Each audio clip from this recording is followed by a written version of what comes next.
Dimas itu. Jadi katanya Sirkus tuh punya rencana untuk menyelenggarakan kayak serial pengantar filsafat ya, dengan tema-tema seperti etika, apa, metafisika, filsafat manusia, filsafat ilmu, kemudian filsafat abad pertengahan, logika, ya, semacam-semacam itulah.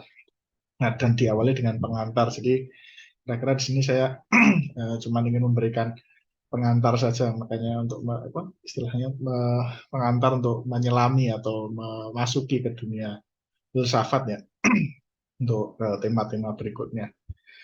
Jadi kira-kira mungkin saya malam hari ini ingin mengawali saja dengan bercerita. Bisa dibaca apa? Bisa terlihat nggak ya layar? Bisa, Mas, bisa. Iya. Jadi ini saya terinspirasi dari salah satu kelas sirkus juga, Romo Haryatmoko, yang mengatakan filsafat bisa dipelajari lewat dua cara, yaitu satu lewat karya-karya para filosof, yang kedua lewat karya-karya populer para filosof. Jadi misalkan khususnya ini sejak, kalau di Eropa khususnya sejak filsafat eksistensialisme ya, Sartre ya. Kalau filsafat analitik tidak terlalu suka dengan bahasa-bahasa yang populer, mereka lebih suka bahasa-bahasa matematika yang jelas, ya, yang tidak ada apa ambiguitas. Sementara filsafat eksistensialisme, karena mereka tidak ingin mendiskusikan hal-hal yang besar, tapi dari yang kecil, yaitu manusia itu sendiri, sehingga mereka memberi ruang yang besar. Dan sejak itu karya-karya kayak namanya filsafat dalam bentuk yang populer bisa lebih diterima.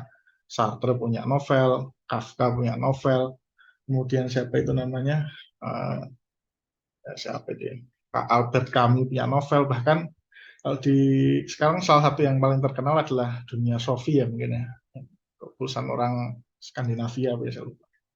Di Indonesia juga bahkan sudah diterbitkan komik filsafat yang kalau nggak salah secara tips tips dari filosof untuk mencapai kebahagiaan, itu yang menerjemahkan Romo Setyowibowo dari Perancis. Jadi kira-kira ada upaya untuk juga mungkin ya dengan menggunakan sarana populer untuk mendekatkan filsafat ke masyarakat yang lebih luas. Ya, jadi filsafat bisa dipahami dua, satu sebagai disiplin yang kemudian punya struktur tersendiri, punya metode tersendiri yang agak-agak rumit apa, tapi juga kita bisa pahami secara general, generik ya, sebagai ya sebenarnya adalah upaya kita semua, tidak tersekat dengan bidang ilmu apapun, kira-kira untuk merefleksikan realitas di sekeliling kita. Nah, kan karena saya pikir malam hari ini adalah pengantar dan tidak mungkin juga saya menukil dari Dunia Sophie yang mungkin tebalnya berapa ratus halaman ya itu. Jadi saya berinisiatif untuk mencari satu cerita yang kira-kira pendek. Jadi ini judulnya adalah Mencari Harta Karun, sebuah cerita fiktif. Ini tulisan dari guru saya, Mulyadi Kartanegara, yang banyak mendalami tentang filsafat Islam. Walaupun nanti kemudian ini sebenarnya banyak terkait dengan Rumi, tapi pemaparan sini juga lintas filsafat ya. Jadi apa, lintas tradisi barat dan timur, sehingga bagi saya ini bisa menjadi pengantar menarik. Jadi saya mulai. Jadi ceritanya mulai dari sini. Dari kejauhan, samar-samar terlihat sekelompok manusia yang sedang asik bertukar pikiran. Semakin dekat kita pandang, semakin jelas adanya dialog antara guru tua berjanggut putih, dan beberapa muridnya yang berbeda asal-usulnya. Ternyata sang guru itu adalah Plato dari Yunani, sedangkan murid-muridnya adalah Descartes dari Perancis, Locke dari Inggris, Freud dari Austria, Kant dari Jerman, dan Rumi dari Persia. Ya ini memang kelebihan karya sastra ya, karena ini semua orang ini sebenarnya nggak hidup pada masa yang bersamaan. Jadi Plato kok bisa menjadi guru bagi Descartes, Locke, Freud, Kant, dan Rumi, itu nggak mungkin karena sudah meninggal lama kan. Dan ini tokoh-tokoh ini juga punya mazhab yang berbeda. Nanti sebenarnya kita akan apa, telusuri satu persatu secara ringkas. Jadi, tapi karya sastra memungkinkan kita bisa membuat dialog fiktif antara para pemikir tersebut.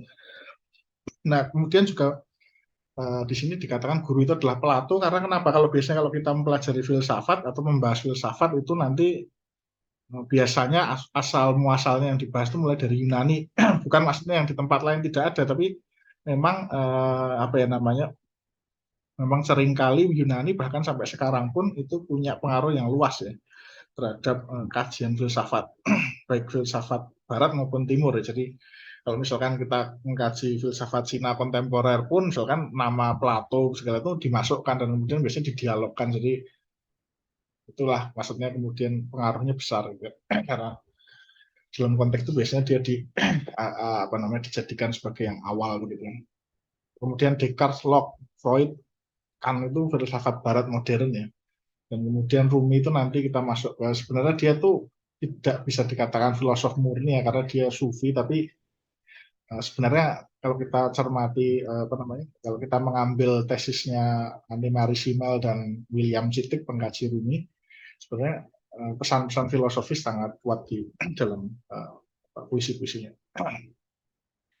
Nah, kita lanjutkan. Semakin kita mendekat, semakin jelas bahwa apa yang mereka bicarakan adalah harta karun yang diyakini betul adanya oleh sang guru. Jadi mereka itu membicarakan harta karun, ya kan? Yang diyakini betul adanya oleh sang guru. Jadi Plato mengatakan tuh ada harta karun loh, yang siap digali, dicari dan digali oleh murid-muridnya. Sang guru Plato berkata, murid-muridku yang cinta pada kebenaran, percayalah bahwa harta karun itu betul-betul ada. Dan adanya bukan hanya dalam pikiran. Keberadaannya mutlak dan tidak tergantung pada apakah manusia berpikir tentang itu atau tidak. Yakinlah dulu itu, sebab tanpa keyakinan yang kuat akan keberadaannya pencarian kalian akan sia-sia. Jadi harta karun sini maksudnya metafor dari kebenaran, kebenaran yang apa namanya sejati. Karena filosof itu kan sebenarnya cinta pada kebijaksanaan juga maknanya sama dengan cinta pada kebenaran.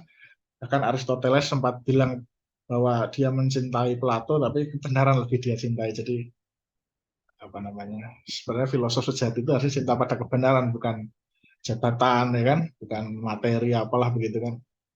Jadi kebenaran itu yang menjadi apa namanya tolak ukur ya. Bahkan untuk menilai gurunya sekalipun, temannya sekalipun ya kan. Nah, ini kan relevan juga sebenarnya untuk zaman ini ya. Ya karena di sini apalagi katanya era post truth gitu kan. Jadi kebenaran dianggap nggak penting. Jadi ini ya, kebalik kan. Yang penting mungkin apalah emosi kita kan, apalah gitu kan, atau jabatan atau uang atau apa karir atau apa. Jadi ya daripada kebenaran buang aja. Jadi itu penting. Nah, salah seorang muridnya bertanya, kalau memang ada, tunjukkan di mana harta karun itu sehingga kami dapat menemukannya.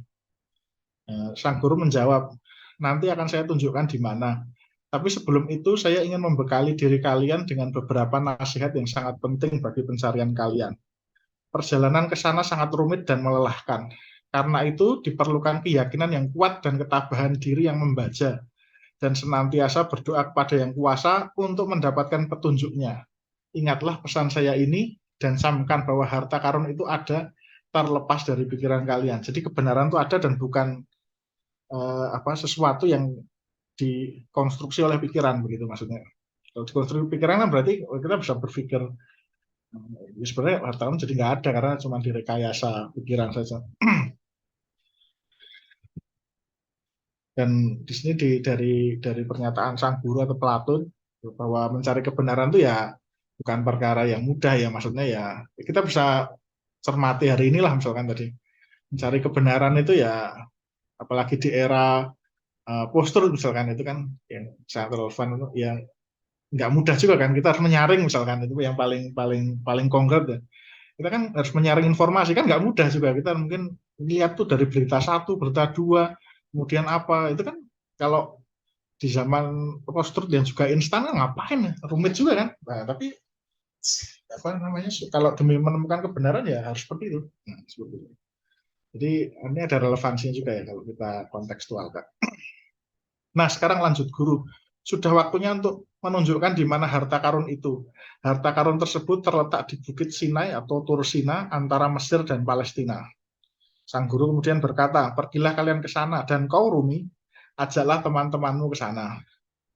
Rumi pun menjawab, baiklah guruku akan saya ajak mereka ke sana. Nah, demikian lahir dari percakapan mereka dan mereka pun beranjak dari tempat mereka masing-masing kemudian siap mengadakan pencarian harta karun dengan konsep dan cara mereka masing-masing. Nah, kemudian nanti di sini kita akan melihat kekhasan sebenarnya dari filosof masing-masing, bagaimana cara mereka untuk mendapatkan harta karun atau sebenarnya metafor dari kebenaran. Itu kemudian menjadi kalau dalam pembahasan filsafat ya, maksudnya yang dalam lebih panjang bisa mungkin berhari-hari ya. Masing-masing filosof itu punya caranya sendiri-sendiri yang khas. Tak lama kemudian mereka pun pergi dari negeri Yunani di mana percakapan terjadi, menelusuri garis pantai Laut Tengah melalui daerah semenanjung Balkan Syria, Palestina, dan akhirnya Rumi si petunjuk jalan berkata, "Nah, teman-teman, itulah yang dinamakan Bukit Sinai," sambil menunjuk sebuah bukit dari kejauhan, yaitu tempat Nabi Musa mendapat 10 firman Allah, ya, firman Tuhan. Baik dalam tradisi Judeo-Kristen maupun Islam, ini sebenarnya cerita yang sangat dikenal ya. Jadi di sini sebenarnya kenapa Rumi disebut sebagai penunjuk jalan sebenarnya juga ada kaitannya, karena Rumi itu kan sufi ya. Jadi kalau dalam sufi itu biasa dikenal istilah mursyid, atau sebagai, sebenarnya itu kalau diartikan secara bebas itu artinya ya jadi guide tour itu loh ya. Jadi yang orang yang menunjukkan jalan nih ke sana itu. Jadi sebenarnya itu juga ada pesan itu, kenapa sih Rumi kok jadi yang kemudian menunjukkan jalan, karena dia sebagai posisinya sebagai mursyid gitu kan, yang tujuannya biasanya ngantar-ngantar gitu. Nah, Descartes ini salah satu pemikir terkemuka Eropa modern ya, filosof modern, Pak filsafat modern ya, yang sejak awal pembicaranya dengan gurunya diserang penyakit ragu, berkomentar, masa sih di Bukit Tua itu ada harta karun yang digambarkan begitu megah, berharga dan indah oleh sang guru. Jadi Descartes itu kan dikenal dengan, kalau dalam tradisi filsafat dikenal dengan metode keraguannya. Jadi dia untuk sampai kepada kepastian dia menggunakan keraguan dulu. Jadi kemudian ya ini dia meragukan ucapan Plato, masa sih di Bukit Tua kayaknya nggak mungkin tuh harta apa. Kalaupun ada harta paling harta murahan lah gitu kan. nggak mungkin berharga lah gitu. Jadi kayaknya guru kita tuh yang bilang katanya ada harta megah, berharga dan indah, bohong kayaknya. Skeptis ya kan. Komentar itu ternyata didengar oleh Locke ya, yang kemudian berujar, jangan a priori dulu teman. Teori logis rasional itu saja tidak cukup untuk membuktikan ada tidaknya atau benar tidaknya perkataan guru kita itu. Kita harus melakukan eksperimen berdasarkan pengalaman, atau yang sering kita sebut a posteriori. Begitu maksud saya. Jadi di sini juga sebenarnya dipaparkan tentang perbedaan antara Descartes dan Locke ya. Jadi kalau di dalam tradisi filsafat modern kan biasanya dibagi menjadi dua tradisi yang besar ya, rasionalisme sama empirisme. Jadi kalau rasionalisme itu yang kemudian salah satu dimulai dengan Descartes ya, kemudian basisnya penalaran rasional aja. Kira-kira kalau gampangnya gini aja, maksudnya kalau dalam konteks cerita ini saya pikirkan kayaknya dari saya mikir-mikir itu nggak ada petunjuk kayaknya itu bahwa bukit itu ada harta karunnya. Tapi kan kalau empirisme, seorang harus melakukan eksperimentasi terlebih dahulu. Jadi misalkan gampangnya gini, kalau kita mau mengetahui makan itu enak atau tidak, ya kita harus mencicipi. Nggak bisa kita hanya lihat, ibaratnya apalagi sebenarnya melihat sendiri sudah empiris, tapi maksudnya empiris terus dicicipi gitu kan, baru kemudian kita bisa menyimpulkan, oh ternyata enak, oh ternyata manis, oh ternyata gurih, ya kan? Bukan sudah ada di sini ada mindset kan, kalau rasionalisme kan percaya di benak itu kan sudah ada konsep-konsep ya, jadi kemudian kita sudah bisa mengenali ya, itu enak tidak enak nggak perlu dirasakan ya, itu gampangnya seperti itu. Ya kalau jadi kalau yang sering di TV itu yang pelaku kuliner itu sebenarnya masuk empirisme itu. Jadi harus coba dulu, baru kemudian dinilai enak atau tidak. Ini supaya mudahkan saja. Jadi Locke bilang, jangan a priori dulu, kita coba kita ke gunung itu dulu, jangan-jangan bener ada gitu kan, jangan skeptis dulu kan. Locke kan dirinya sendiri diskeptisiskan. Jadi aku ada atau tidak. Ya. Nah, setelah selang beberapa saat, tibalah mereka di bawah kaki bukit itu. Dan Rumi, yang sudah beberapa kali ke sana, membawa mereka naik dan menunjukkan bahwa di sana ada sebuah gua, yang dia sendiri pun belum pernah masuk. Tetapi dari kabar burung, di sanalah justru harta karun itu terletak. Jadi sampai ke sana, terus kemudian itu tuh katanya ada gua tuh katanya di situ tuh. Pas saya sendiri belum masuk gitu, Rumi bilang gitu.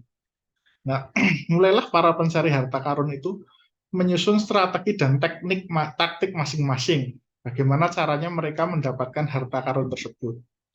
Teman kita yang tadi terkena serangan ragu atau skeptisisme ini, Descartes ya, ini menemukan kembali kepercayaannya dan sekaligus strateginya untuk mendapatkan yang dicarinya. Jadi ini lagi-lagi kita kembali ke Descartes dengan model rasionalismenya. Dia ragu terhadap pernyataan siapapun, termasuk teman-teman dan gurunya sendiri. Aku ragu akan segala pernyataan, katanya, kecuali kenyataan yang tidak bisa dibantah, yaitu kesadaran akan adanya diriku yang sedang ragu. Ia mengatakan dalam bahasa sucinya, cogito ergo sum, saya berpikir, maka aku ada, maka saya ada. Jadi, ya, jadi kalau dalam apa filsafatnya Descartes itu, dia sendiri kan tadinya kan meragukan segala sesuatu, jangan-jangan dunia ini nggak ada gitu kan. Ya Descartes masuk akal juga, dia merenung dengan toh nyatanya kalau saya mimpi kan saya juga bisa kayak jalan-jalan, tapi kan nggak ada kan realitasnya gitu kan, jangan-jangan semuanya nggak ada gitu kan. Tapi kan kemudian dia berpikir lagi, tapi kan ada saya yang ragu ya kan, berarti sebenarnya yang esensi itu adalah saya yang meragukan itu, dan itu nggak bisa dibantah ya kan. Saya ragu itu sesuatu yang bisa meragukan itu berarti ada. Nah, itulah di situ Jadi kemudian saya berpikir maka saya ada. Jadi dia sebenarnya mulai dari skeptisisme dulu sebagai metode kan. Ini bukan kaum sofis ya. Nanti dibedakan dengan sofisme. Kalau sofisme memang nggak ada ujungnya, itu nggak ada kebenaran ya. Tapi kalau di sini Descartes tuh sampai kepada tadinya dari keraguan sebagai metode, kemudian dia sampai kepada kebenaran. Betul, ternyata ada kebenaran ya, bahwa diri saya sendiri yang meragukan itu eksis. Mulai dari situ kemudian dia merakit lagi bahwa ternyata segala sesuatu itu eksis, ya kan? Dengan kalau mau dijabarkan secara lebih jauh, sebenarnya Descartes menjadikan Tuhan itu sebagai penopang dari eksistensi segala-galanya selain dirinya, sehingga dia yakin bahwa segala sesuatu itu sebenarnya ya eksis. Tapi dimulai dari sini bahwa subjek itu kan, subjek itu menjadi sentral karena subjek inilah yang tidak mungkin tidak eksis, karena dia yang bisa berpikir meragukan segala sesuatu kok. Jadi subjek itu menjadi penting. Ya walaupun tadi saya katakan Descartes sebenarnya ingin di dalam filsafatnya dia juga membawa Tuhan, tapi kemudian kalau di dalam tradisi filsafat yang dikembangkan kemudian ya yang diwarisi dari Descartes ya subjek itu sebagai yang primer, itu subjek yang berpikir gitu. Dan kemudian itulah yang makanya dia disebut sebagai rasionalisme kan gitu, sebagai lawan dari empirisme. Nah, jadi gitu. Dia mengatakan dalam bahasa sucinya, cogito ergo sum, saya berpikir maka saya ada. Jadi keberadaannya dikonfirmasi ketika dia berpikir. Kalau begitu harta karun itu tidak berada di dalam gua sana, tetapi dalam kesadaran ketika aku berpikir. Nah, jadi sebenarnya kebenaran itu adalah ya aku yang berpikir, itu subjek itu sendiri. Itulah yang dikatakan pada dirinya sendiri. Jadi di sini Descartes kemudian berkata, setelah itu dia berseru kepada teman-temannya, wahai kawanku, aku sudah mendapatkan caraku sendiri untuk menemukan harta karun itu. Biarlah aku di sini saja, di lengkungan mulut gua. Jadi belum masuk loh. Kalau kalian mau pergi, silahkan saja masuk ke dalamnya. Dan teman-temannya yang lain pun pergi meninggalkannya sendiri di mulut gua. Artinya apa? Harta karun itu bagi Descartes sudah didapatkan. Nggak perlu sampai masuk gua. Dengan cara tadi, ternyata kebenaran itu adalah subjek itu sendiri, ya kan, yang meragukan tadi, karena itu nggak bisa dibantah, ya kan? Dia meragukan segala sesuatu kan, tapi kan dia berpikir kan aku kan ada nih something yang atau sesuatu yang meragukan itu, ya berarti ya saya subjek kan begitu. Itulah kebenaran. Ya sudah, kalau saya sudah menemukan kebenaran saya, ngapain masuk gitu kan. Silahkan pergi, yang lain-lain saya di sini, saya sudah menemukan kebenaran saya. Ya, kemudian cerita berlanjut. Mereka dengan penuh perhatian pergi menelusuri lika-liku gua yang meliak liuk bagai ular raksasa. Jadi ternyata di dalam gua itu jalannya nggak mudah juga. Ya tadi ya seperti di awal tadi bahwa kebenaran itu tidak bukan suatu yang mudah didapatkan ya. Apalagi yang dimaksud kebenaran yang hakiki gitu. Dalam filsafat kan begitu.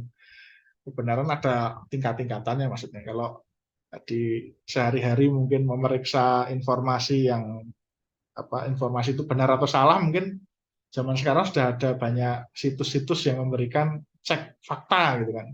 Kalau yang ini lebih sulit ya, gitu. Ini bukan berarti yang kebenaran tadi nggak, yang sehari-hari tadi nggak benar ya. Maksudnya kan kalau filosof kan ingin mencari yang ultimate gitu kira-kira kan. Gitu. Jadi lika-liku gua yang meliuk-liuk bagi ular raksasa kadang sempit, kadang lebar permukaannya. Di tengah-tengah keseriusan suasana yang hening itu, salah seorang dari mereka yaitu Locke, John Locke, berkata memecahkan suasana. Ah teman-teman, lama sudah rasanya aku pergi menelusuri lika-liku gua ini. Tapi yang kulihat hanya sebentuk pemandangan yang itu-itu saja. Dugaanku bahwa sampai kapanpun kita melangkah, tetap yang akan kita temukan adalah hal yang sama. Lagi pula tidak ada sumber pengetahuan yang paling dapat dipercaya kecuali apa yang kita serap dengan panca indera kita. Kiranya aku sudah cukup melakukannya dan sampailah saatnya bagiku untuk mengambil kesimpulan. Dan kesimpulan itu adalah bahwa yang namanya harta karun yang digambarkan jauh lebih baik dan berharga daripada benda-benda yang kita lihat di sekeliling kita itu tidak pernah ada. Karena tidak bisa dibuktikan dengan persepsi indrawi kita. Karena itu kawan-kawan saya tidak akan melanjutkan pencarian lebih jauh. Itu bagi saya tidak ada gunanya. Nah, jadi John Locke tadi sebenarnya baratnya tadinya begitu optimis gitu kan. Kita cari dulu ya, kita masuk dulu, kita eksperimentasi dulu, kita menggunakan metode empiris dulu. Tapi kok digunakan metode empiris tadi karena jalannya meliuk-liuk tadi kok sama aja ya. Nggak ada yang lain ini. Jadi, terus kemudian dia mengatakan bahwa ya kalau dari menggunakan tadi panca indera tadi, menggunakan eksperimentasi itu pengalaman Brawi tadi kok kayaknya sama nih, mungkin makin lama makin gelap, mungkin masih semakin masuk gua. Jadi menurut saya sudah dengan ini saya bisa menarik kesimpulan bahwa harta karun tidak ada, ya kan? Yang nyata ya hanya cuman ini ya tadi misalkan dinding-dinding gua atau apa gitu kan, nggak ada. Berarti menurut saya nggak ada karena tidak bisa dibuktikan dengan persepsi indera kita. Nah sebenarnya di sini walaupun misalkan kita katakan Locke itu sudah menyerah tanda kutip gitu kan, tapi sebenarnya dia juga memperlihatkan punya metode lain untuk menggapai kebenaran, yaitu metode panca indera. Jadi kalau misalkan jadi lagi-lagi dikaitkan dengan post-truth gitu kan, ini juga sebenarnya berguna kan. Kita mengecek misalkan, oh itu ada kebakaran, oh bener sih, dicek, oh nggak ada, begitu. Nah itu juga penting itu. Tidak hanya rasio ya, bagaimana Descartes misalnya kita paling mudah gitu. Panca indera juga penting untuk mencapai kebenaran. Cuman dalam kasus di sini kebenaran yang maksudnya adalah kebenaran yang filosofis itu kok kayak nggak ada tuh yang lebih dibandingkan dengan yang saya sentuh-sentuh semua ini. Nggak ada nih. Jadi kemudian ibaratnya Locke menyerah gitu kan. Jadi kita bisa melihat jadi panca indera juga penting untuk mencapai sebagai sarana ya untuk mencapai kebenaran ya, itu pada tingkatannya sendiri.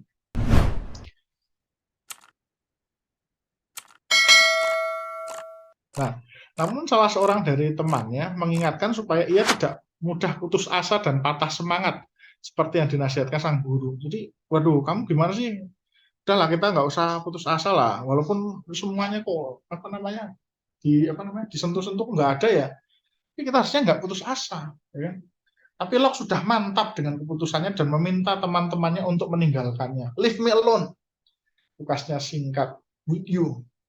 Ya apa boleh buat, mereka pun meninggalkannya di tengah perut gua yang meliuk. Nah, kenapa seperti ini? Kita lihat ternyata misalkan Itu nanti kita bisa elaborasi mungkin di pertemuan-pertemuan selanjutnya tentang filsafat ilmu kan. Karl Popper mengatakan metode eksperimentasi atau kalau dalam logika itu disebut induksi, itu kan kadang-kadang tidak bisa bukan kadang-kadang, maksudnya tidak bisa sampai pada derajat yang betul-betul yakin atau absolut begitu loh. Misalkan kan kalau kata Karl Popper, kita bisa saja di saat sekarang ini kita melihat angsa putih ya, tapi apakah mungkin bahwa angsa hitam itu tidak pernah ada? Mungkin aja ada, cuman kita nggak pernah menemukannya. Ya sebenarnya di sini nanti kan Popper akan merevisi, tapi maksudnya sebenarnya ketika log tadi kok kayaknya dinding-dindingnya atau apa makin lama gelap nggak ada nih. Ya, kadang-kadang bisa saja kita melihat selama perjalanan itu gelap, kemudian nggak ada apa-apa, tapi suatu saat atau maksudnya ada potensi bahwa tidak seperti itu semua di dalam gua, ya kan? Sebagaimana nanti Karl Popper kan yang mengatakan ya mungkin aja ada angsa hitam kan, cuma kita nggak pernah lihat gitu kan. Dan ternyata kalau nggak salah sudah ditemukan kan, jadi betul kan. Jadi, selama ini yang diasumsikan betul ternyata apa namanya bisa keliru juga. Jadi itu apa kelemahan dari induksi yang jadi kebenaran ya bahwa benar angsa itu warnanya putih ya kan. Nah, bisa saja misalkan zaman dulu mungkin kalau misalkan orang di Indonesia mungkin lihat kucing Persia itu mungkin nggak pernah ya, kucing itu kayak kucing-kucing kampung gitu, tapi kemudian ada kucing Persia gitu, oh ternyata ada jenis kucing yang lain misalkan gitu kan, itu kan seperti itu mudahnya kan. Jadi apa namanya uh, ada kelemahan juga di induksi, tapi bukan berarti itu artinya dia ditinggalkan, tapi memang kita harus terbuka kemungkinan untuk bahwa itu bisa difalsifikasi kalau istilahnya Popper. Tapi dalam konteks ini kan Locke kan sebelum Popper kan udah zaman lebih modern lagi, Pak, lebih kontemporer lagi. Jadi, waduh, nggak ada nih, ya kan, seperti itu. Ya sudahlah dia menyerah. Kita lanjutkan. Setelah Locke mengundurkan diri, tinggallah 3 orang yang meneruskan pencarian, Freud, Kant, dan Rumi. Sejak tadi, Freud hanya menyimak pembicaraan, argumen, dan aspirasi teman-temannya. Nah, jadi kenapa ditulis begini? Sebenarnya ini juga ada maknanya. Freud itu kan psikolog ya. Ya, walaupun kemudian dia menjadi apa namanya itu tidak hanya dikenal di bidang psikologi, ke bidang ilmu sosial, humaniora, filsafat, dia mempengaruhi banyak banyak tokoh ya. Bahkan kalau kemarin dalam salah satu kelas circle juga ada namanya Gilles Deleuze, itu juga sebenarnya masih dalam tradisi Freudian walaupun sudah dimodifikasi, ya kan? Jadi berpengaruh juga. Ya, berarti makanya kemudian biasanya psikolog kan cuma melihat apa mendengarkan. Nah, jadi sejak tadi Freud hanya menyimak pembicaraan, argumen, dan aspirasi teman-temannya yang sedikit banyaknya berpengaruh juga terhadap pemikirannya. Selama perjalanannya sampai saat itu ia sibuk merumuskan pikirannya yang melintas dan akhirnya sampai pada sebuah kesimpulan seraya berkata, teman-teman, sampai saat ini saya belum bisa memutuskan apakah harta karun yang sedang kita cari ini benar-benar ada atau tidak. Sulit saya memutuskan karena keberadaannya tidak bisa dibuktikan dengan eksperimen atau melalui data indrawi. Seperti yang teman kita Locke katakan. Meskipun begitu, saya punya pendapat sendiri bahwa harta karun itu hanyalah ilusi. Walaupun dengan ilusi ini saya tidak bermaksud meniadakan kemungkinan adanya sama sekali. Sebagai ilusi, kemungkinan tiadanya lebih besar daripada adanya.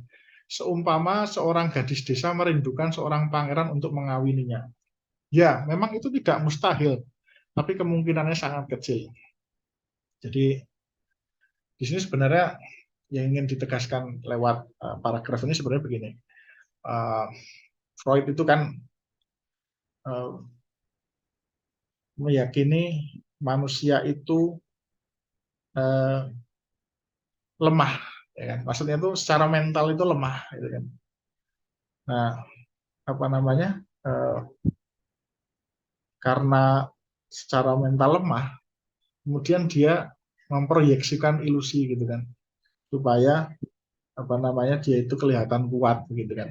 Jadi sebenarnya harta karun kemudian sini atau kebenaran itu atau apa namanya sesuatu yang esensi begitu ya harta karun itu sebenarnya hanya ilusi. Nah dalam konteks harta karun misalnya gini, seorang itu kan butuh, bagi Freud dengan penjelasan psikologinya gini, seorang itu kan butuh orientasi, seorang itu butuh pegangan, nah, ibaratnya gitu. Orang itu butuh sesuatu yang dia dia yakini gitu kan. Seperti kalau orang ingin harta itu ada, maka dengan itu dia akan sekuat tenaga untuk mencari harta tersebut. Tapi kalau dia tidak lagi yakin tentang harta itu, ya dia mungkin hanya akan loyo gitu kan, lemes gitu kan, ada ngapain. Jadi bagi Freud, manusia itu sebenarnya digerakkan oleh ilusi. Karena dia itu nggak, bukan sosok yang kuat begitu kan. Dia butuh ilusi untuk kemudian dia bisa apa ya, mengorientasikan dirinya supaya dia menjadi sosok yang kuat begitu kan. Nah, jadi di sini dia mengatakan ya harta itu kayaknya ilusi. Ilusi itu dalam arti bisa saja ada sih, tapi kok kayaknya lebih besar kemungkinan nggak adanya. Jadi dia mengumpamakan apa ya tadi ya, misalkan seumpama seorang gadis desa yang merindukan seorang pangeran untuk mengawininya. Ya ini kita bisa kasih contoh yang lain juga, misalkan zaman sekarang juga bisa dibalik-balik, misalkan seorang perempuan mengingini dinikahi oleh BTS atau sebaliknya laki-laki mengingini dinikahi oleh siapa itu Blackpink, itu kan sama saja, tapi maksudnya adalah dengan itu dia bisa seperti itu kan. Jadi misalkan dia punya imajinasi, punya, itu kan sebenarnya ilusi. Jadi sesuatu yang sebenarnya ilusi itu maksudnya sesuatu yang apa ya namanya itu, kayak cita-cita yang apa namanya itu. Kalau cita-cita itu mungkin dicapai, tapi itu sesuatu yang kayak hayalan begitu kan. Jadi supaya dia bisa misalkan menikah dengan BTS atau menikah dengan Blackpink atau siapapun artis lah begitu kan. Itu kemudian dia mungkin terpacu untuk bekerja. Jadi itu kan karena ada orientasinya, terus manusia kemudian dia bersemangat. Jadi seperti itu fungsinya. Karena Freud membacanya dari segi psikologi dan perlu diingat Freud itu juga seorang ateis ya. Jadi kayak skeptis lah terhadap sesuatu yang sifatnya apa namanya adikodrati gitu, supernatural dan lain-lain. Jadi sebenarnya itu adalah proyeksi manusia saja. Nah, karena kemungkinannya sangat kecil, maka saya bilang itu ilusi. Kenapa dikatakan ilusi? Itu karena harta karun yang dibicarakan guru kita tempo hari itu adalah timbul dalam benak kita dari keinginan atau wish manusia yang sangat kuat tapi sulit dicapai. Ide harta karun timbul sebagai proyeksi kelemahan dan kemiskinan manusia. Manusia yang miskin, lemah, dan tak berdaya untuk melawan kekuasaan alam yang melingkupinya ini memproyeksikan keberadaannya kepada sesuatu yang lebih atau super. Ya. Jadi, kalau manusia itu tidak punya pegangan, tidak punya orientasi, ibaratnya orientasinya tadi untuk menonton Coldplay ya, misalkan, itu bisa sampai saya kerja keras. Kalau tadinya nggak ada orientasinya mungkin nggak mau kerja. Jadi kan begitu. Tapi kalau penonton kan mungkin, kalau misalkan perempuan menikah dengan Coldplay atau laki-laki menikah dengan Blackpink kan sebenarnya kan maksudnya oleh Freud dianggap ilusi gitu kan. Terlalu kayaknya ya bisa aja sih. Misalnya apa nggak bisa nikah ya bisa aja, tapi kan kayak apa persentasenya berapa, nol, mungkin 0, berapa kan begitu. Sangat kecil itu maksudnya. Jadi itu tadi Freud juga mengatakan ya, sebenarnya nggak, bukan berarti nggak ada sih, tapi kayaknya hampir mustahil gitu kan. Nah, jadi manusia butuh itu, butuh pegangan. Manusia yang miskin, lemah, dan tak berdaya untuk melawan kekuasaan alam yang melingkupinya ini memproyeksikan keadaannya kepada sesuatu yang lebih, ya kan?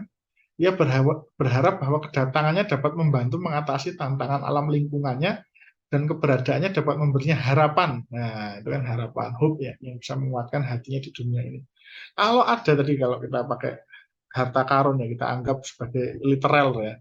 Harta karun sebagai harta karun, orang bahkan ada yang sampai pencarian harta karun kan, kalau film Indiana Jones ya kan zaman dulu itu kan sampai wah pergi ke Afrika, pergi ke Cina, pergi ke mana, Mesir, pergi, wow duitnya aja banyak sekali sebenarnya untuk mencari harta karun. Tapi karena itulah orientasinya, dia bahkan bisa menghadapi berbagai bahaya, ada ular, ada suku-suku apalah begitu kan yang tidak ramah, maksudnya begitu kan, masuk musuh-musuh arkeolog dari tempat lain. Ini Indiana Jones ini contoh, ya kan, wow seperti itu kan, harta yang yes, entah ada atau tidak tapi itu bisa menguatkan hatinya kan begitu.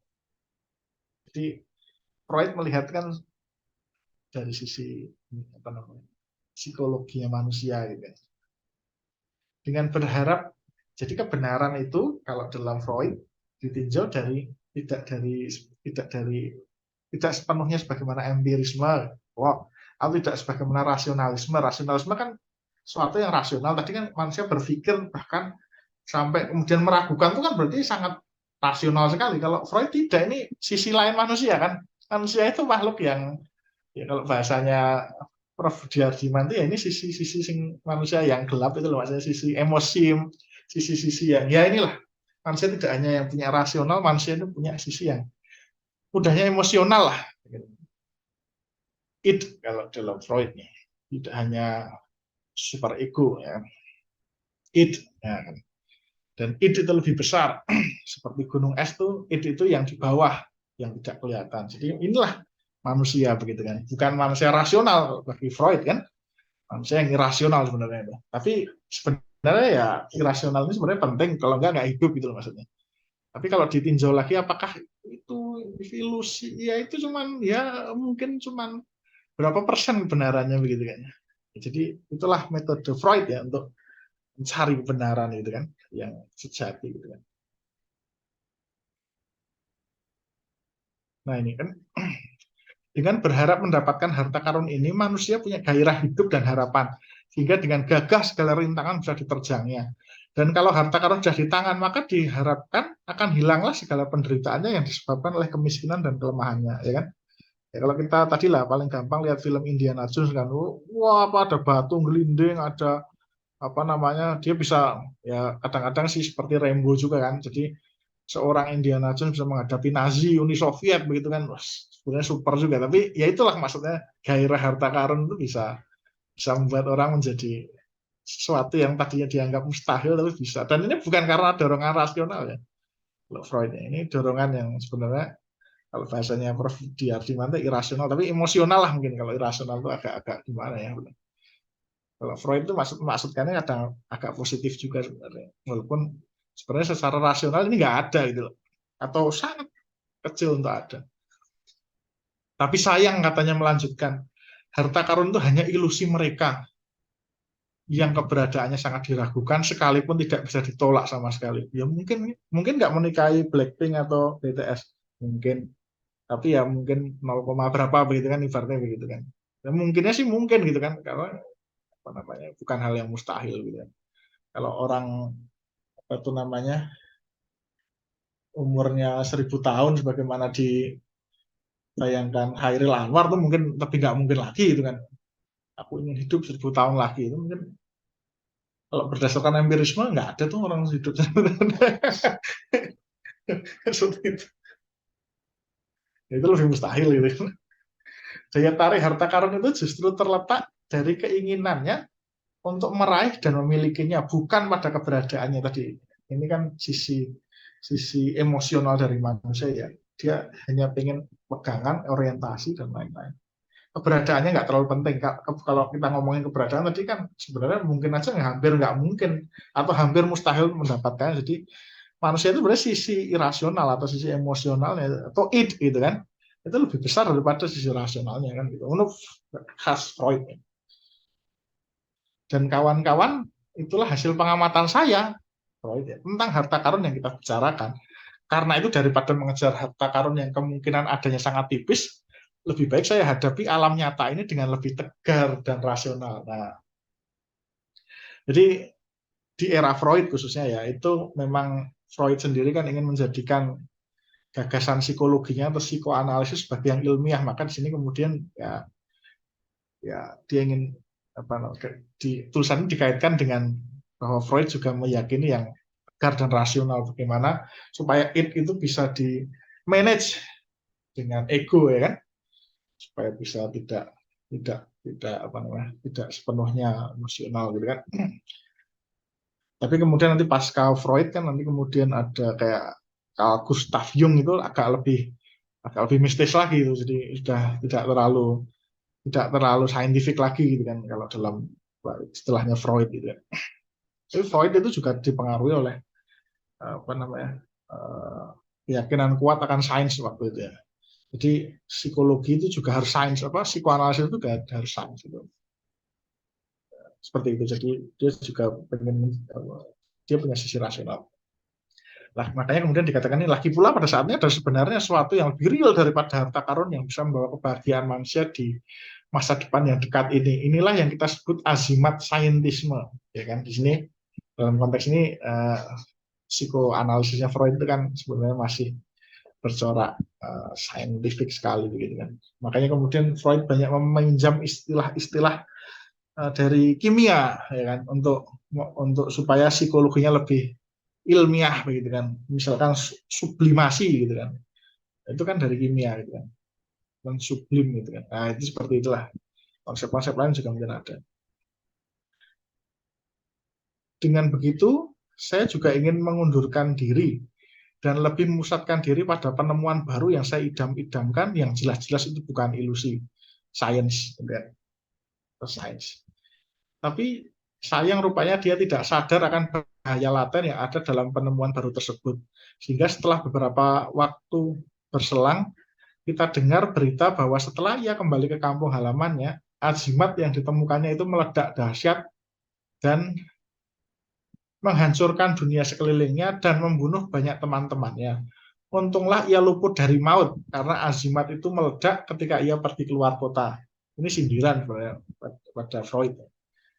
Ya, jadi saintisme atau rasionalisme yang terlalu kuat begitu kan, itu kan kemudian yang juga melahirkan salah satunya ya, yang salah satunya berbuah pada perang dunia juga, ya kan? Nazi itu juga sebenarnya bagian dari rasionalisme itu kalau kita melihat dari Hannah Arendt ya, salah satu filosof juga, dia mengatakan Nazi itu sebenarnya kan realisasi dari rasionalisme yang sangat dingin gitu kan. Kalau kita melihat misalkan di era Nazi lah ibaratnya bahkan membunuh itu pun coba untuk dirasionalisasikan. Maksudnya begini, kalau kalau orang misalkan membunuh itu kan kalau pakai pisau gitu nggak efektif. Kalau pakai pistol gimana? Mungkin nanti buang-buang peluru gitu kan.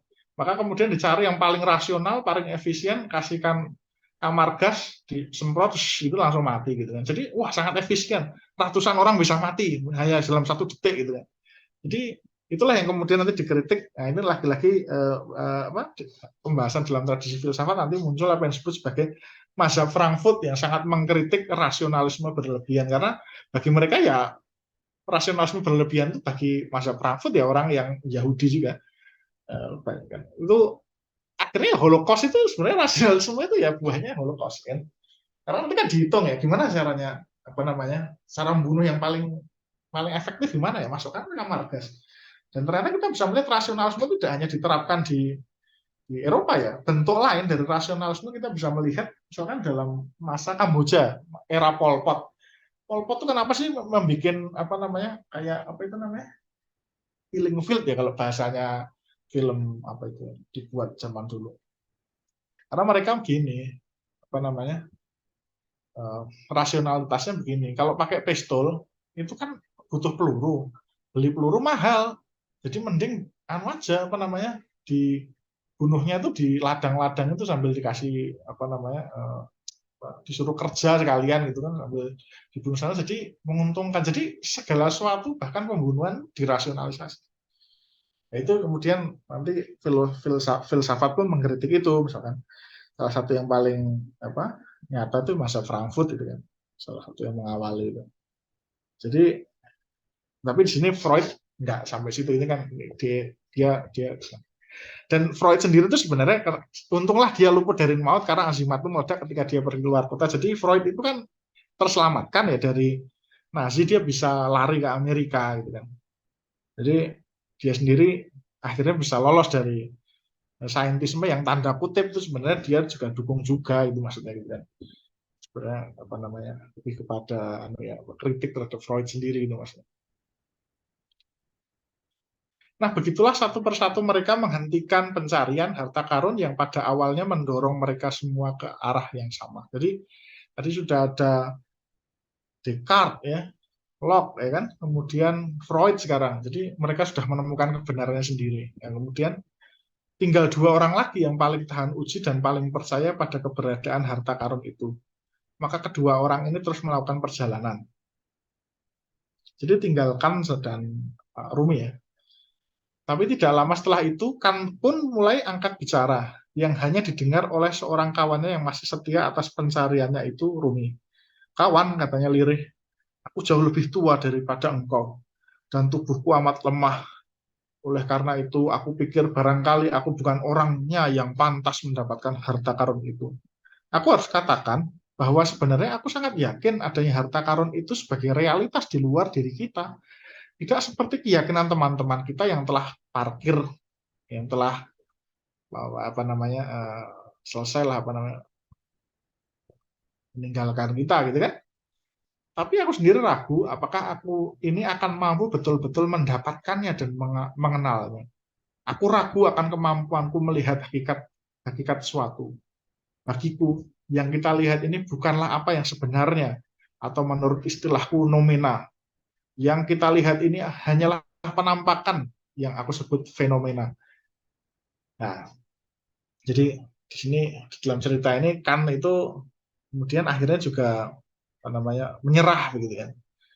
Dia mengatakan begini, kalau di sini dikatakan Kan itu sudah tua gitu kan, maksudnya begitu. Ya apa namanya ada betulnya, tapi kita mungkin nggak akan bahas lebih lanjut karena membutuhkan penjelasan soal apa kan. Tapi intinya begini, Kan itu juga mulai di sini sudah menyerah dengan mengatakan, ehm, aku sudah tua, aku ragu bisa mendapatkannya. Sebenarnya sih aku yakin, aku bukan aku skeptis ya, oh harta karun itu nggak ada gitu kan. Aku yakin ada, tapi harta karun itu menurut saya itu adalah masuk ke dalam dimensi nomena, bukan dimensi fenomena. Sementara yang kita bisa apa namanya capai itu hanyalah fenomena. Fenomena itu berarti tampaan ya, jadi sesuatu yang bisa ditangkap oleh panca indera dan bisa diolah secara rasional. Nomena itu berarti yang di luar itu. Nanti kita akan apa namanya lihat nanti penjelasan Kan di sini sendiri. Jadi tidak ada cara bagi kita untuk mengetahui sesuatu itu seperti apa adanya, das Ding an sich gitu kan.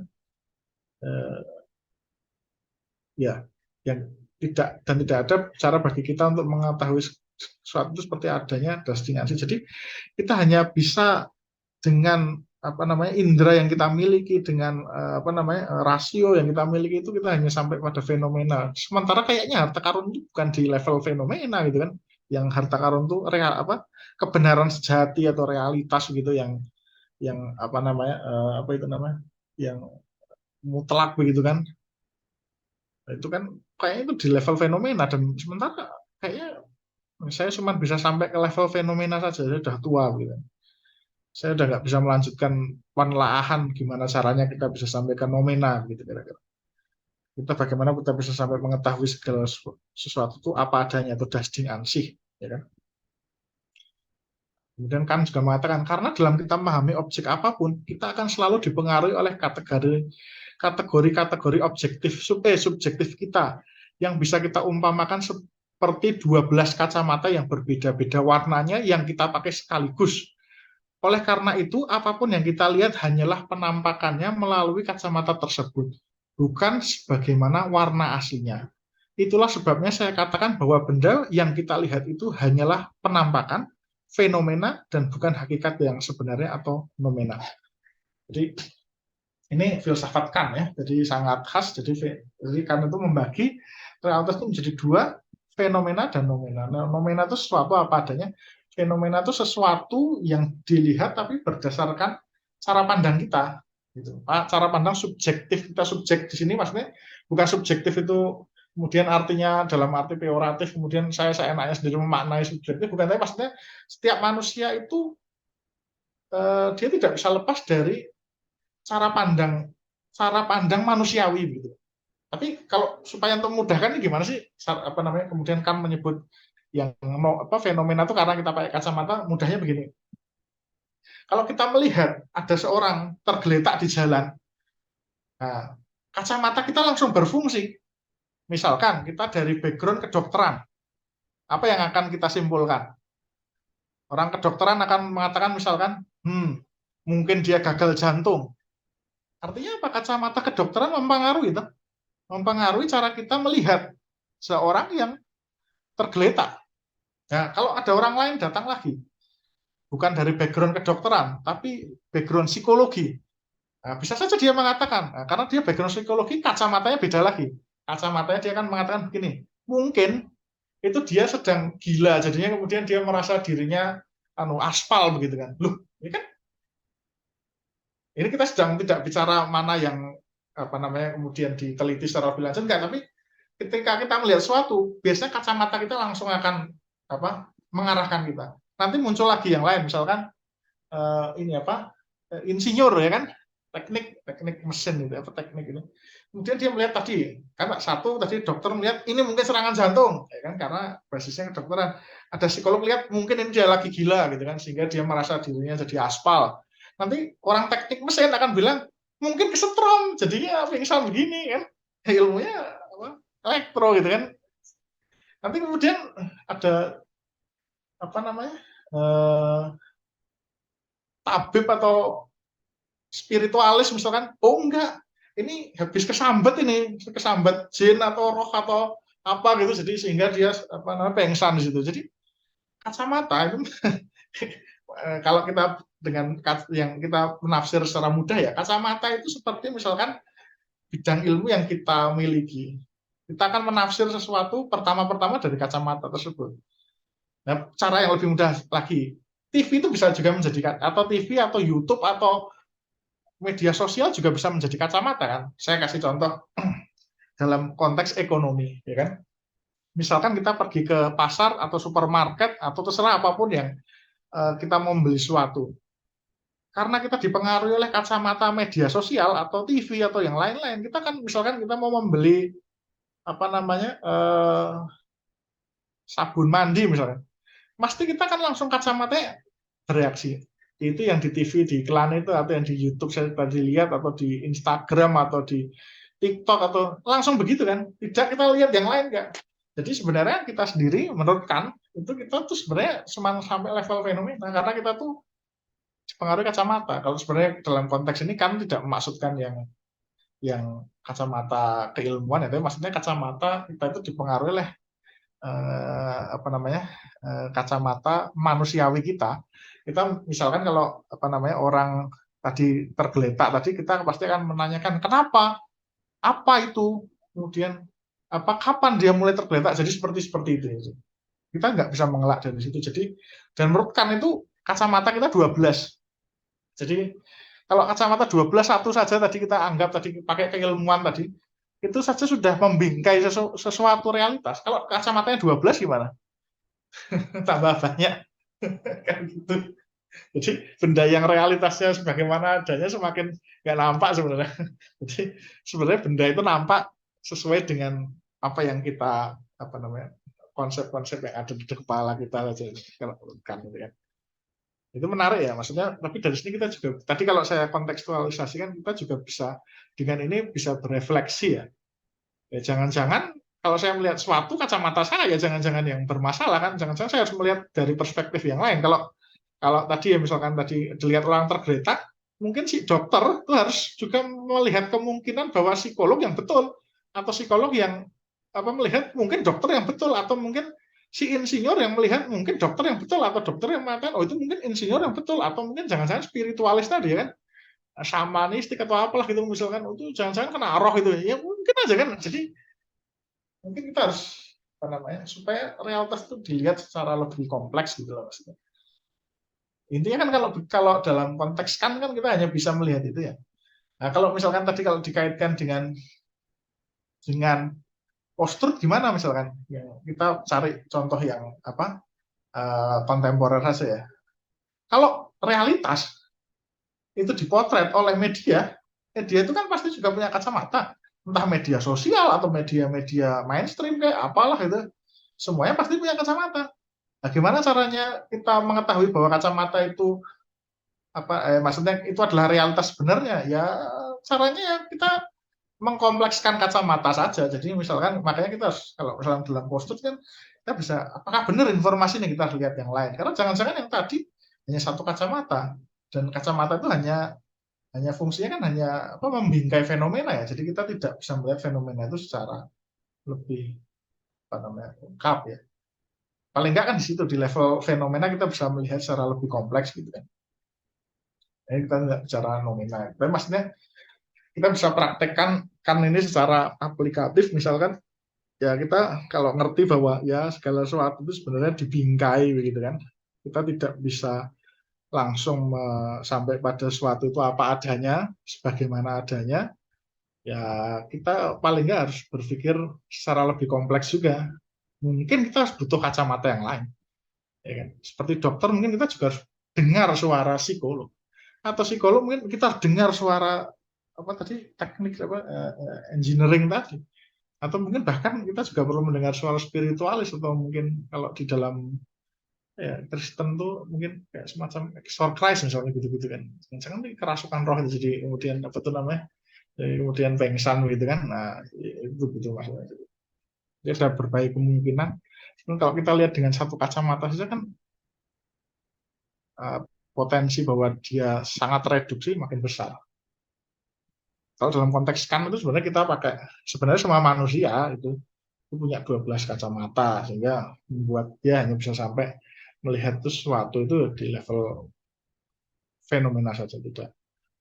Malangnya kita tidak bisa melihat satu benda kecuali dengan menggunakan kacamata berwarna-warni tersebut ya. Jadi kacamata yang berwarna-warni. Jadi karena ada warnanya kan, jadi misalnya kita pakai kacamata merah, kita lihat semuanya jadi merah. Tapi hijau, lihat semua tadi seperti tadi.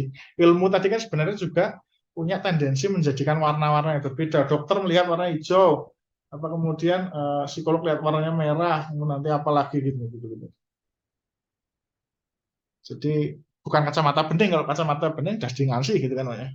Jadi, itulah sebabnya saya tidak punya keyakinan untuk dapat mengenali, apalagi menemukan apa yang selama ini kita rindukan. Jadi saya sudah tua Pak, apa Rumi.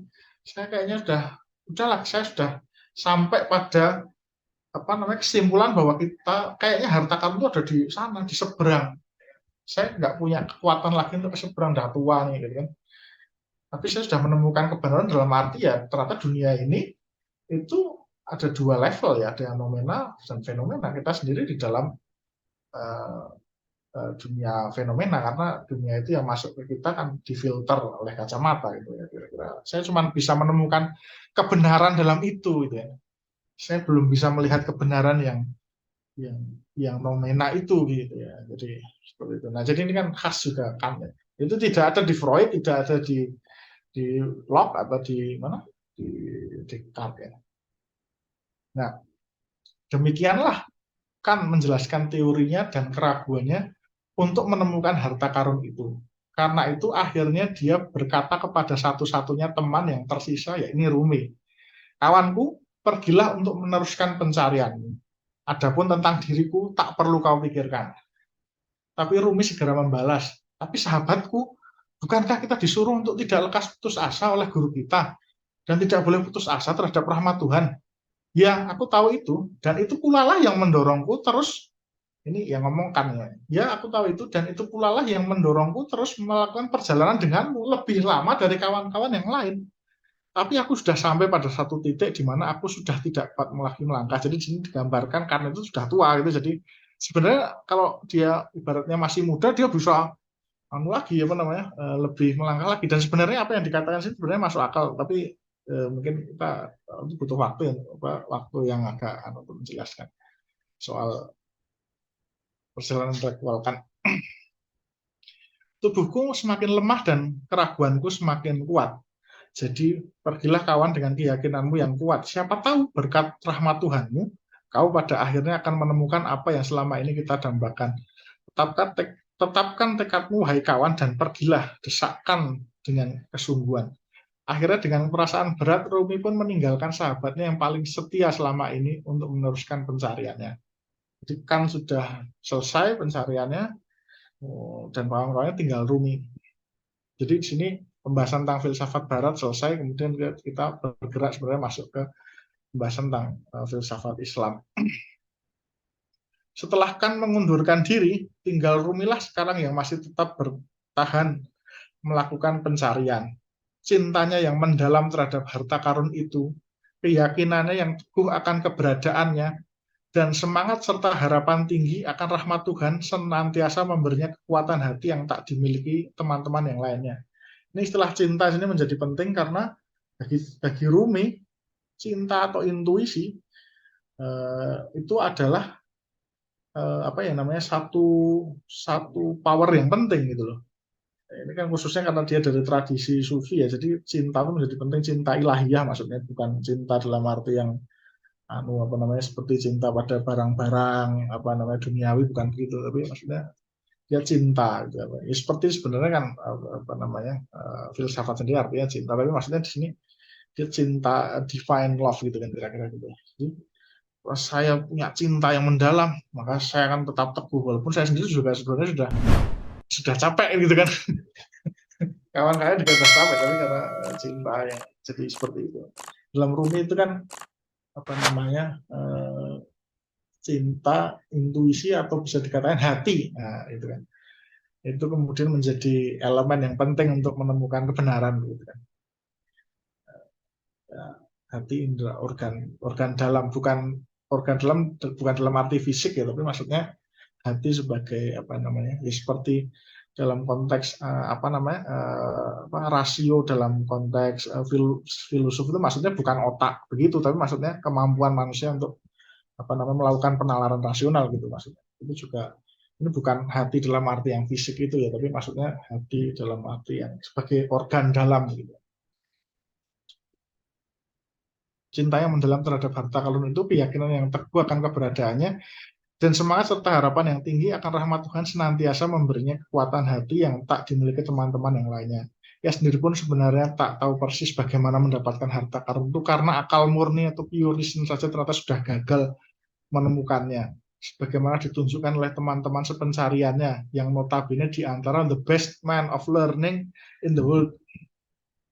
Nah di sini sebenarnya paragraf ini juga jadi penting. Jadi di sini kan sebenarnya niat saya juga untuk mengenalkan filsafat komparat. Jadi kita melihat filsafat tapi dari sisi komparatif ya, tidak hanya filsafat dalam arti barat tapi juga filsafat lain, filsafat timur. Tapi dalam konteks ini ya kita hanya membatasi pada tradisi filsafat Islam ya, karena kalau nanti ditambahin misalkan ada Konfusius masuk ke sini, kemudian nanti Siddhartha Gautama, nanti ceritanya tambah panjang.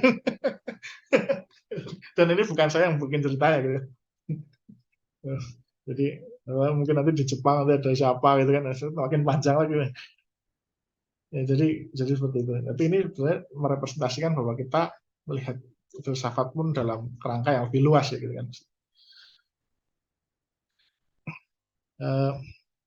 Ya, karena akal murni pure reason saja sudah gagal menemukannya sebagaimana ditunjukkan oleh teman-teman pencariannya yang notabene di antara the best man of learning. Jadi mereka semua di sini dikatakan the best man of learning in the world. Jadi bukan mereka direndahkan ya. Ya ini jadi penting juga, ya kan? Kalau bahkan misalkan kalau kita melihat ya, orang seperti Muhammad Iqbal ya, salah satu filosof Muslim kontemporer terkemuka ya, dia mengapresiasi Nietzsche gitu kan.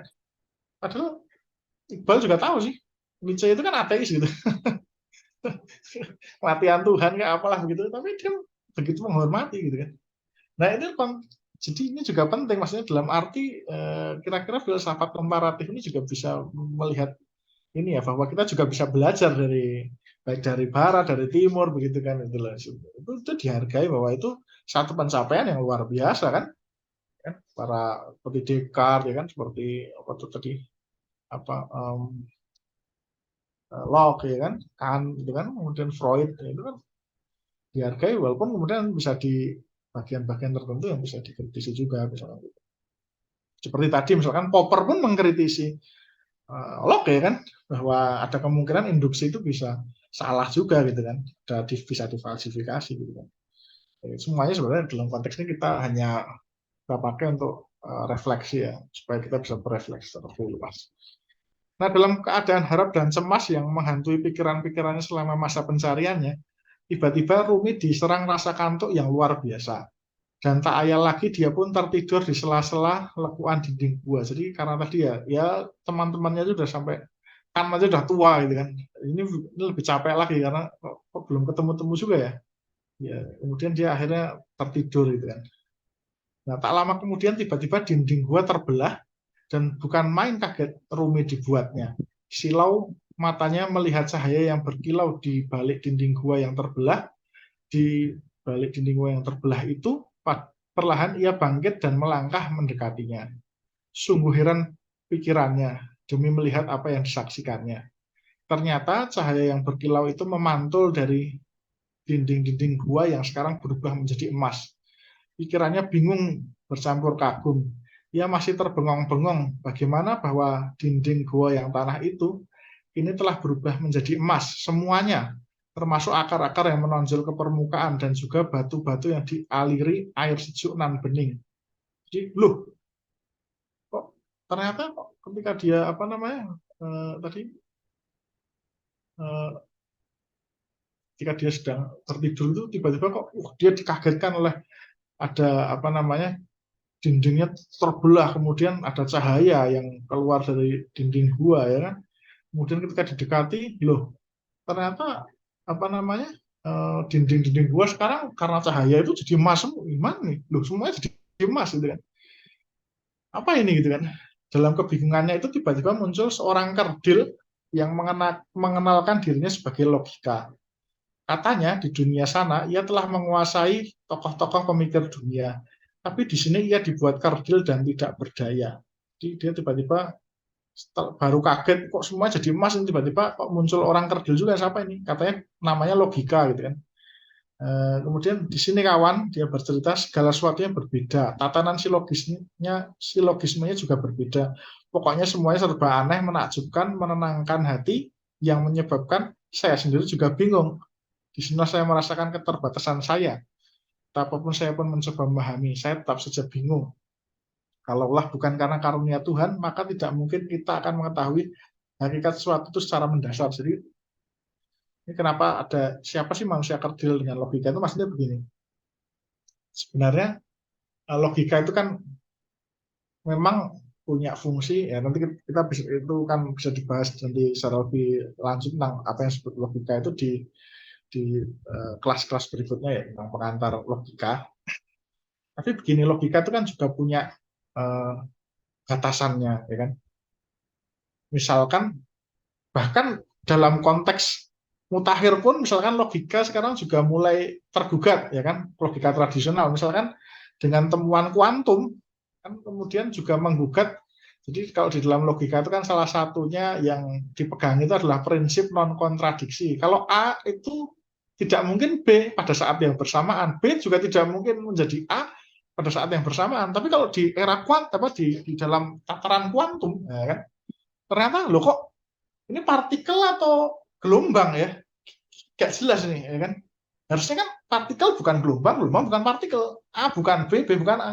Tapi di tataran kuantum kok beda ya. Nah itu kira-kira gambaran seperti ini. Jadi apa ini? Jadi si tokoh kecil ini memperkenalkan diri logika itu sebenarnya di sini ingin maksudkan logika mempunyai batas tadi, apa namanya, dalam menyingkap kebenaran yang hakiki untuk sampai ke harta karun ya. Istilahnya kan tadi ya, logika itu bagian dari tataran fenomena tadi ya, sehingga dia tidak bisa sampai ke nomena. Nah sementara di sini yang ini sebenarnya sih ingin mengacu pada nomena begitu kan. Jadi segala sesuatunya berbeda, tatanan silogismenya juga berbeda, pokoknya aneh, menakjubkan, mungkin nggak bisa dipikir lah ibaratnya dengan pikiran kita.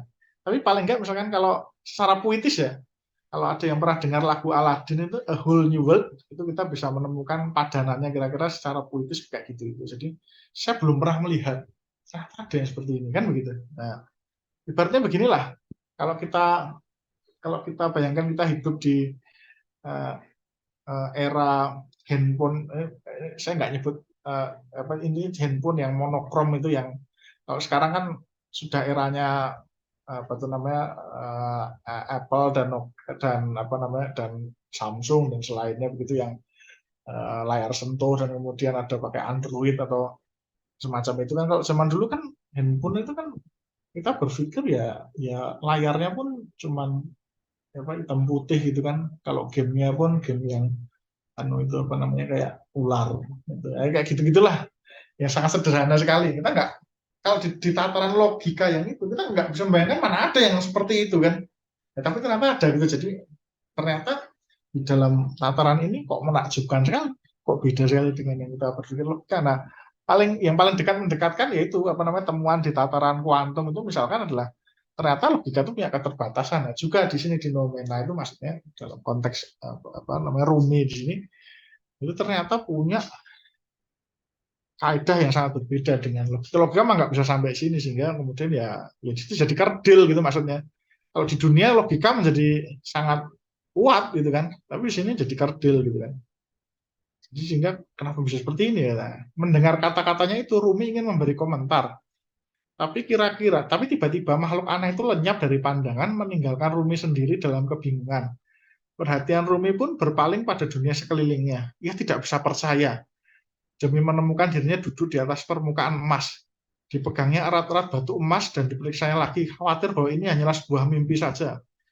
Bener nggak ya? Kan kalau apa ya namanya? Kalau kalau orang Jepang biasanya apa? Dicubit pipinya gitu kan. Ini mimpi bukan begitu kan? Ya, gitu kan. Oh bukan itu kalau sakit gitu kan. Ditelitinya lagi dinding-dinding gua. Ya ternyata dia telah berubah jadi emas. Jadi tadi karena ada cahaya terus kemudian ada makhluk kecil tadi dia bilang ya tempat ini tidak bisa dipahami dengan logika biasa lah gitu kan. Dia kembali ketika hilang tadi makhluk bernama logika tadi kecil kecil tadi kemudian dia ini apa ya ini bener nggak ya kok semua jadi emas. Kini dia menyadari bahwa emas ada di mana-mana. Ia bertanya dalam hati, inikah harta karun itu? Dia masih penasaran, ditengoknya lagi lubang gua yang dia lalui selama ini. Dia malah mundur lagi. Loh kok semuanya jadi emas? Aneh semuanya telah berubah menjadi emas. Emas semuanya telah menjadi emas. Ialah masih penasaran lalu keluar dari gua ini. Ternyata gunung itu pun telah berubah menjadi emas. Bahkan semua yang dapat dia lihat dari puncak Bukit Sinai atau Tursina semuanya berubah jadi emas. Loh, jadi tadi ibaratnya lo pegang-pegang tadi mana nih semuanya jadi emas semua dia keluar loh kok semuanya emas semua nih jadi tidak hanya Bukit Tursina semuanya ibaratnya semua yang dia lihat itu emas semua nih gimana nih setelah itu dia pun balik lagi ke tempat semula tadi yang apa ketemu makhluk apa itu namanya kerdil tadi di mana dia bertemu dengan makhluk aneh dengan harapan dia muncul lagi dan bisa mendapat informasi selengkapnya dalam keadaan seperti itu tiba-tiba dia mendengar suara gaib maksudnya nggak ada wujudnya gitu kan. Wahai pencari harta karun, apalagi yang kau tunggu? Mengapa diam saja? Ambillah emas-emas yang berlimpah ruah ini dan bawalah sebanyak-banyaknya sebagai oleh-oleh. Kalau memang ini yang kamu inginkan. Rumi termenung mendengarkan suara itu dan berpikir untuk apa lagi emas kalau semua dunia telah berubah menjadi emas. Ini barulah dia sadar bahwa nilai emas yang telah begitu dieluk-elukan oleh sebagian orang terletak bukan pada bendanya sendiri, tapi pada kelangkaannya. Sebab kalau semua telah berubah jadi emas, apalah artinya emas itu? Buat apa saya membawanya sebagai oleh-oleh? Kalau rumah saya pun telah berubah menjadi emas, ya kan? Inilah yang membuat Lumi berkata, bukan ini yang aku cari, karena emas kini sudah tidak berharga lagi. Tak lama terdengar lagi suara gaib, lalu apa yang kamu inginkan? Aku tidak menginginkan apa-apa, jawabnya kecuali melihat wajahmu sebagai pemilik emas dan dunia seluruhnya. Jadi ini sudah masuk ke dalam bahasa-bahasa mistis ya. Jadi sebenarnya ini kan perlambang ya. Jadi maksudnya emas itu kan dianggap sebagai sesuatu yang paling paling berharga gitu kan. Bahkan sampai sekarang juga masih masih jadi apa ya, logam mulia kan. Tapi kemudian ternyata bukan ini yang harta yang paling apa namanya paling berharga, berarti yang lain gitu kan. Dan kemudian karena Rumi itu kan mistis ya, jadi dalam arti apa namanya dia sufi. Jadi kalau dalam sufi realitas paling terdalam itu bukan alam, bukan apa namanya, bukan alam fisik ini apalagi, tapi yang apa namanya, yang paling dalam adalah Tuhan gitu. Jadi harta yang paling berharga Tuhan. Jadi harta yang paling berharga adalah ketika orang bisa mengenal Tuhan gitu kan maksudnya gitu. Bukan dia memiliki emas sebanyak dunia ini, itu enggak berharga gitu maksudnya. Apa namanya. Nah, baiklah kalau itu yang kamu inginkan. Cobalah tengok ke sebelah kananmu sekarang juga. Tak buang waktu lagi, Rumi pun menengok ke sebelah kanan. Tapi tiba-tiba dia melihat seberkas cahaya yang begitu dahsyat dan kuat. Itu kuatnya sehingga tak sanggup matanya untuk menatap. Kejadian itu membuatnya kaget luar biasa. Sehingga ia terbangun dari mimpinya yang aneh tapi indah. Astagfirullahalazim, katanya masih dalam keadaan bengong. Rupanya semua ini adalah mimpi belaka. Sungguh sebuah mimpi yang aneh tapi sangat mengesankan. Jadi apa namanya, tadi kan apa namanya dikatakan dia tertidur di gua karena kecapean. Ternyata kok ternyata aku telah sedang tidur tadi, yang saya alami tadi ternyata mimpi ya. Namun tanpa duganya tiba-tiba ia dengar lagi suara gaib. Wahai pencari harta karun, impianmu itulah yang hakiki. Sedangkan kamu sekarang ini telah masuk kembali ke dunia mimpi yang oleh teman-temanmu dipandang sebagai satu-satunya dunia yang nyata. Padahal bukan itu yang sebenarnya. Dunia ini hanyalah tempat sementara, sedang tempat kembalimu adalah dunia yang lain. Dan sungguh dunia yang akhir itu lebih baik daripada dunia yang pertama. Jadi di sini maksudnya apa? Tadi maksudnya Rumi tadi sudah sampai kepada tataran nomena gitu loh maksudnya. Dan kemudian dia sekarang kembali lagi ke tataran fenomena. Tataran nomena tadi maksudnya berarti Rumi telah kalau dalam sufi, dalam mistisisme, dia sudah sampai kepada apa tuh namanya tadi, pengenalan sejati bahwa realitas yang hakiki atau harta karun yang sejati itu bukan yang di dunia ini, bukan dunia fisik ini, tapi ya apa namanya tadi dalam bahasa apa namanya bahasa Rumi melihat wajah Tuhannya, atau kemudian artinya dia berjumpa dengan Tuhan begitu kan maksudnya. Jadi dalam konteks ini juga masuk ke dalam bahasan metafisika ya maksudnya, dalam arti sebenarnya apa ya namanya apa sebenarnya yang yang apa real itu sebenarnya apa sih, apakah misalkan dunia ini yang fisik ini atau ada sebaliknya gitu kan. Nah ini konteks yang dalam konteks ini adalah Rumi sebagai apa namanya dalam tradisi filsafat Islam tentu akan menganggap bahwa yang real, yang lebih real dari dunia ini ya tentu yang realitas di seberang. Dalam konteks ini realitas apa namanya jadi dunia ini tidak hanya dunia yang fisik, tapi ada juga dunia yang non fisik, dan kemudian tentunya yang paling tinggi misalkan dunia non fisik itu maksudnya kayak macam surga begitu kan. Tapi yang apa namanya yang paling tinggi tentunya adalah Tuhan begitu kan. Yang kalau dalam sufi dia adalah uh, yang zahir maupun yang batin, dialah yang menjadikan alam semesta ini tetap ada, dan juga yang batin artinya ya dialah apa namanya apa sebenarnya yang apa istilahnya itu yang hakiki ya. Sementara alam itu bukan hakiki dalam arti dia tuh hanya bergantung. Ya kan? Ibaratnya kalau di dalam apa namanya analogi yang sering dipakai di dalam sufi misalkan kayak apa namanya bayangan di cermin itu, alam itu kayak bayangan di cermin itu. Kalau misalkan benda yang menjadi sumber bayangan itu dihilangkan, bayangannya hilang. Jadi maksudnya alam itu sebenarnya nggak berharga seperti itu. Gitu. Jadi di sini kita masuk juga ke khasan dari filsafat Rumi gitu yang kemudian melihat bahwa yang material itu bukan realitas yang terdalam, justru yang imaterial itu adalah yang terdalam, ya kan? Dan dari imaterial itulah kalau mau dilanjutkan begitu, yang material itu lahir, gitu. Jadi sebenarnya material yang non material itulah hakikat atau apa namanya kalau di dalam bahasa filsafat itu dialah sebab dari yang fisik ini, atau bisa disebut juga sebagai akibat. Nah ini sebenarnya jadi ceritanya sudah berakhir ya. Jadi sebenarnya yang saya ingin tunjukkan dari cerita ini adalah harta karun sebagai harta karun adalah metafor dari kebenaran, dan filsafat dengan misi pencarian kebenaran atau sebenarnya renungan gitu kita yang apa reflektif terhadap realitas ini ya kemudian membuahkan berbagai macam temuan tadi. Ada yang kemudian melahirkan empirisme, ada yang melahirkan apa namanya rasionalisme, ada yang melahirkan ya, psikoanalisis atau psikologi, masa psikologi, ada yang kemudian model Kant, model sintesis, model apa itu namanya fenomena dan nomina, juga ada yang model seperti dalam tradisi filsafat Islam ini nggak hanya satu ya, tapi ini contoh aja. Misalkan yang melihat bahwa apa namanya tidak hanya realitas, tidak hanya yang fisik, tapi kemudian ada juga yang metafisik. Jadi kemudian pembahasan metafisik jadi jauh lebih penting itu menjadi bermacam-macam begitu kan. Nah saya stop sebentar. Mungkin saya tampilkan untuk penutup. Jadi sebenarnya tadi kita sudah apa namanya melihat ini tadi supaya misalkan apa namanya orang muda ya melihat ini Plato sebagai gurunya tadi kan. Plato. Dan kalau di apa namanya di sekarang di pasaran ini salah satu pengkaji yang paling intens terhadap Plato, setahu saya ya, itu Romo Setiowibowo ya, dia banyak terjemahkan buku Plato, kemudian dia juga menulis tentang Plato, begitu ya. Ini Plato, ini muridnya Aristoteles, ini seperti itu.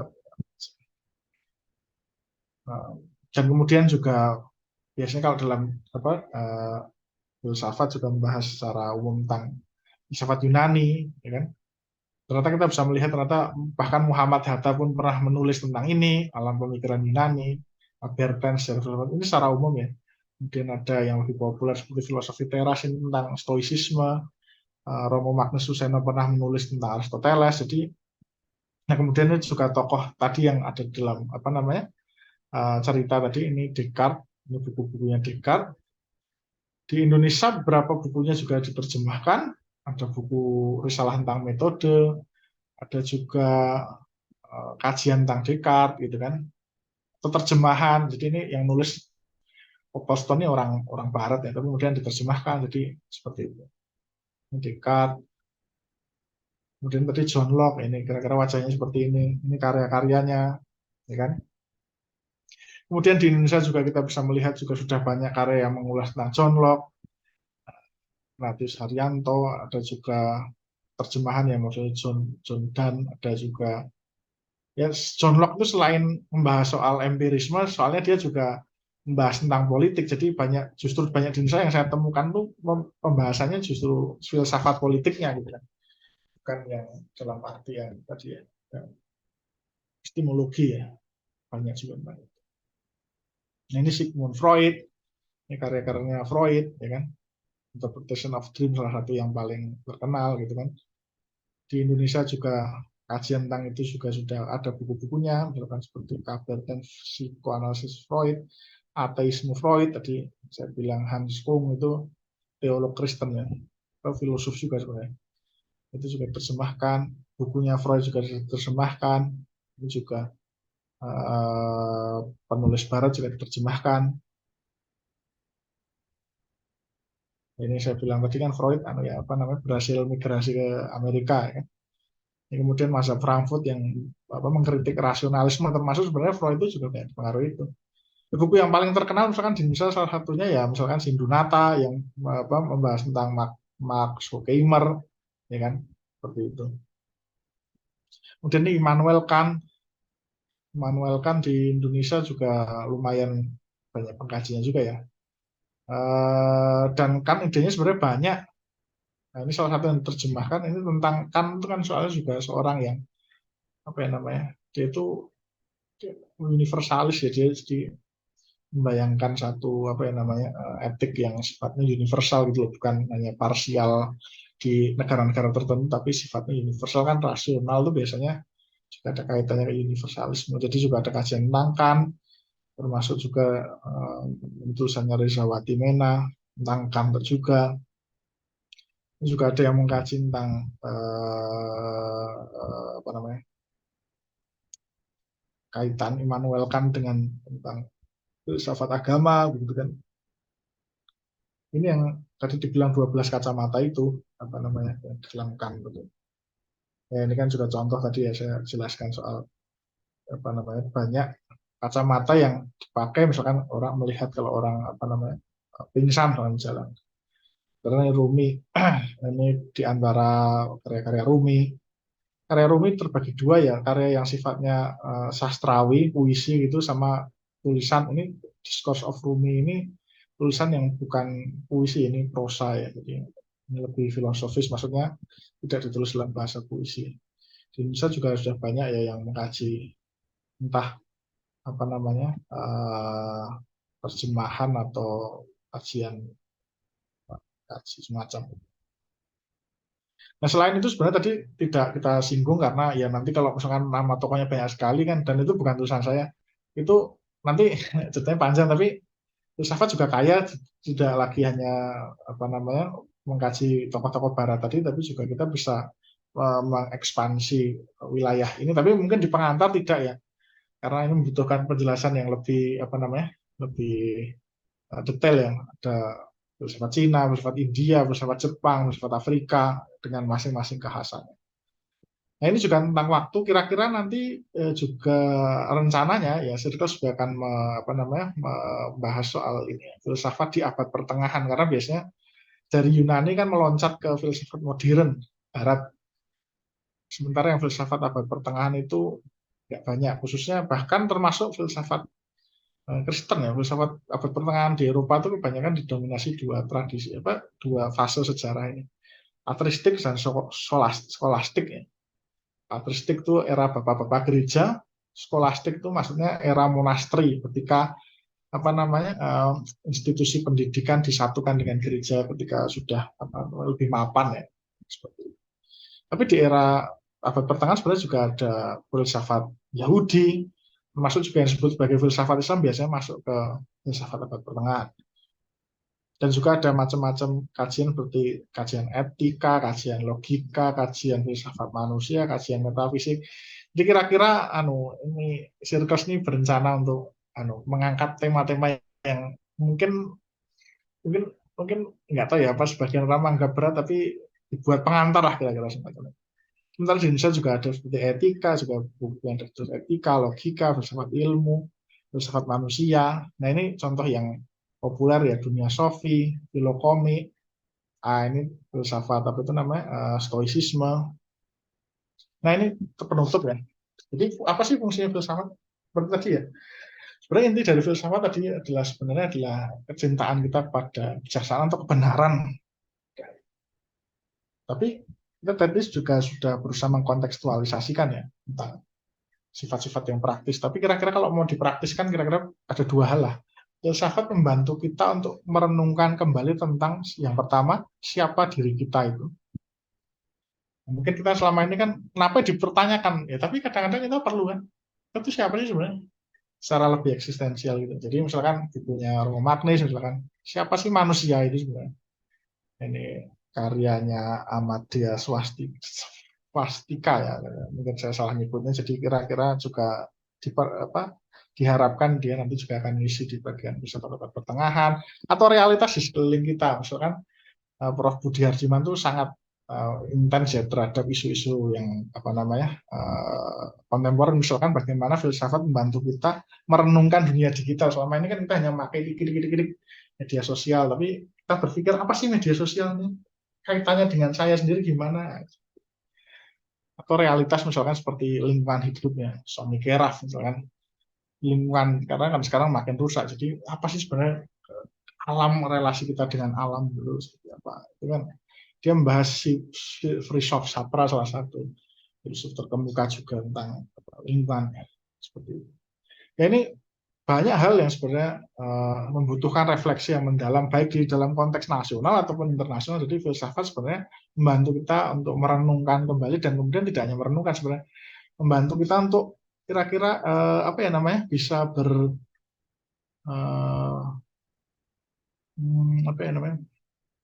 bisa memandang dunia secara berbeda, menjalani kehidupan secara tidak lagi mengikuti kebanyakan masa misalkan semacam itu. Jadi ada berbagai hal yang sebenarnya juga filsafat membantu lah untuk merenungkan kembali soal ini, entah isu tentang diri kita sendiri, isu tentang media sosial. Ini kan di Time katanya kita memasuki perang AI, atau mungkin masalah rasisme yang di sini 1968 dicoret 2015 kok masih sama saja, masalah iklim. Jadi mungkin itu yang bisa saya sampaikan. Saya kembalikan kepada moderator. Terima kasih.